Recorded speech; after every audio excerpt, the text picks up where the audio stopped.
दोस्तों, आज हम बात करेंगे परमात्मा के स्पर्श का सुख। इस संबंध में संक्षेप में हम बात करेंगे। दोस्तों, जिस तरह से एक खास चित्रकार कपड़ों पर लगे दागों को बड़ी खूबसूरती से फूल का रूप देता है, वैसे ही हर मनुष्य के जीवन को परमात्मा के स्पर्श की आवश्यकता होती है। स्पर्श होने के साथ ही उसका जीवन पुष्प के समान सुगंधित हो जाता है। इसलिए किसी भी मनुष्य के जीवन में परमात्मा का स्पर्श बहुत जरूरी है। यदि कोई व्यक्ति सांसारिक लक्ष्य को प्राप्त करने के लिए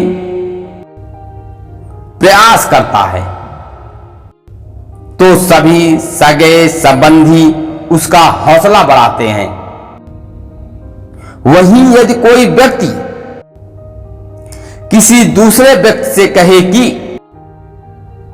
वह परमात्मा की खोज में जा रहा है, तो कोई भी उसका उत्साहवर्धन करने नहीं आएगा।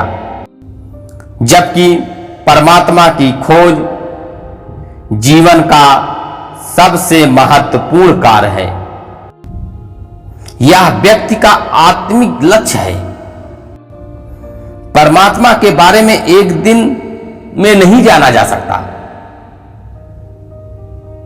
व्यक्ति को इसके लिए निरंतर प्रयास करना पड़ता है। शुरुआत उसे स्वयं की खोज यानी आत्म साक्षात्कार से करनी होगी। सबसे बड़ी बात यह है कि परमात्मा की तलाश के लिए उसे कहीं और जाना नहीं है। अपने शरीर को भी उसे तपाने की आवश्यकता नहीं है।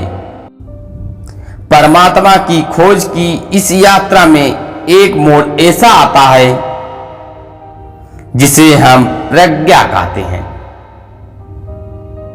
यदि कोई प्रज्ञापूर्ण हो जाता है तो वह दुख सुख, स्वर्ग नर्क, ईर्ष्या प्रेम, सफलता विफलता से मुक्त हो जाता है।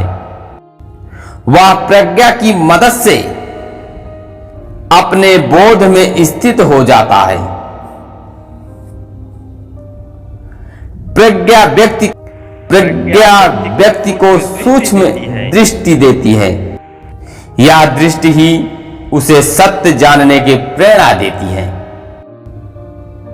संभव है कि सत्य की तलाश अलग अलग रास्तों से हो, लेकिन अंत में जो समझ प्राप्त होती है वह एक जैसे ही होती है। इसी समझ से व्यक्ति को आध्यात्मिक ज्ञान प्राप्त होता है। तलाश के इस रास्ते पर चलने के बाद ही उसे गहन मौन, मोक्ष, समाधि, मुक्ति और निर्वाण की अनुभूति हो सकती है।